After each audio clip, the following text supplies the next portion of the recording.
नमित मल्होत्रा जी के रामायण का English trailer drop हो चुका है, जो कि नॉर्मल ट्रेलर से थोड़ा छोटा था। लेकिन इस ट्रेलर में हमें फाइनली जो रिलीज डेट है वो देखने को मिल गया, जो डेट है नवंबर 6। अब बाकी चीजों में हम जान पा रहे थे कि ये मूवी नवंबर को आ रही थी, लेकिन इस ट्रेलर से फाइनली ये रिवील हो गया कि कौन से डेट पे ये मूवी आ रही है। और दोस्तों, क्या हाल चाल?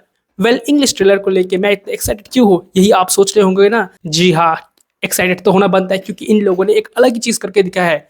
पहले से ही रूमर्स चल रहा था कि ये मूवी बहुत सारी लैंग्वेज पे रिलीज होने वाली है, क्योंकि नमित मल्होत्रा जी ने खुद कहा था कि ये मूवी सिर्फ इंडिया बेस्ड नहीं होगी, वो हमारे ट्रुथ को पूरे वर्ल्ड के सामने लाने वाले हैं। और पूरे वर्ल्ड के सामने आने के लिए आपको क्या करना पड़ेगा? आपको मल्टीपल भाषाओं में इसे डब करवाना पड़ेगा। अब आपने नॉर्मली ये देखा होगा कि एक मूवी एक लैंग्वेज में शूट होती है, उसके बाद वो दूसरे भाषा में डब होती है, लेकिन वो मूवी ओरिजिनली जिस भाषा में बनती है, आपको जो उसके होठों का स्ट्रक्चर है वो उसी भाषा के ऊपर देखने को मिलेगा। खासकर जब मैं हिंदी बोल रहा हूँ तो आप मेरे होठों पे नोटिस कीजिए कि इसका फ्लो वैसा ही है जैसा मैं बोल रहा हूँ। लेकिन डब मूवीज में आप ऐसा देख पाते हो कि उसके होठ तो कैसे भी हिल रहे हैं, लेकिन जो भाषा है वो हमारी आ रही है, तो जो होठ का और बोलने का तालमेल है वो सही नहीं बैठता था। लेकिन इस बार इन्होंने कुछ क्रेजी कर दिया है। जहाँ रामायण का जब इंग्लिश ट्रेलर शुरू ही होता है, तब जो रावण का वॉइस है वो किसी और से शायद करवाया है, क्योंकि वो यश का आवाज़ तो नहीं है। पहले मोमेंट में मुझे ठीक नहीं लग रहा था, लेकिन जब धीरे धीरे ट्रेलर शुरू हुआ तो वो आवाज़ सूट करने लग गया। शायद एडिटिंग में कुछ हो गया होगा कि पहला पार्ट थोड़ा ज़्यादा क्रिस्प, थोड़ा कैसा लग रहा था सुनने में, उसके बाद से वो ठीक लग रहा था। लेकिन जब राम जी की बारी आती है, जिसका किरदार निभा रहे रणवीर कपूर, तो उन्होंने खुद का ही वॉइस दिया है और उसके होठ एकदम सेम टू सेम वैसे हिल रहे हैं।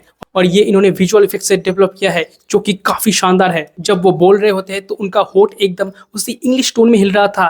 अब बहुत सारे लोग ये कहेंगे कि ज़्यादातर लोग इस चीज़ को नोटिस नहीं करते, वो बस मूवी देखने जाते हैं, उन्हें अपने लैंग्वेज में बस डब चाहिए होता है, फिर तो चीज़ें निकल ही जाती है, क्योंकि उतना ज़्यादा कोई नोटिस नहीं करता। खासकर होठों में ज़्यादातर लोग पूरे फेस पे नोटिस करते हैं या पूरे सीन में नोटिस करते हैं, होठों पे तो नोटिस नहीं करते।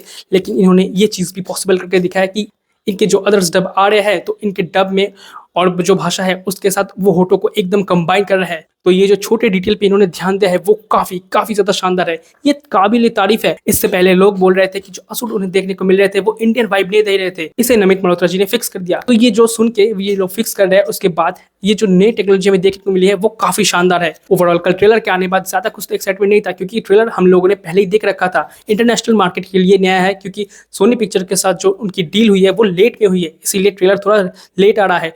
लेकिन ट्रेलर में जो उन्होंने ये चीज़ करके दिखाई है वो काफ़ी शानदार है। जब इंटरनेशनल लोग इस चीज़ को देखेंगे तो सोचिए वो क्रेजी हो जाएंगे कि एक मूवी जिस जिस भाषा में डब हो रही है वैसे उसके होठ हिल रहे होंगे। ये डिटेल काफ़ी ज़्यादा शानदार है। मैंने अपने पिछले वीडियो में कहा था कि रामायण के और भी ट्रेलर्स या और भी वीडियोस आएंगे, इसे लेके एक्साइटमेंट तो होगी, लेकिन इतना एक्साइटमेंट कर जाएगी ये नहीं पता था। तो ओवरऑल इस चीज़ों को देखने के बाद मूवी को लेके और भी ज़्यादा एक्साइटमेंट बढ़ चुकी है। खैर, देखते हैं आगे क्या होता है। तो वीडियो अगर अच्छा लगा हो तो लाइक कर दीजिए, चैनल में अगर पहली बार तो सब्सक्राइब कर दीजिए। मैं आपसे मिलता हूँ अगले किसी वीडियो में।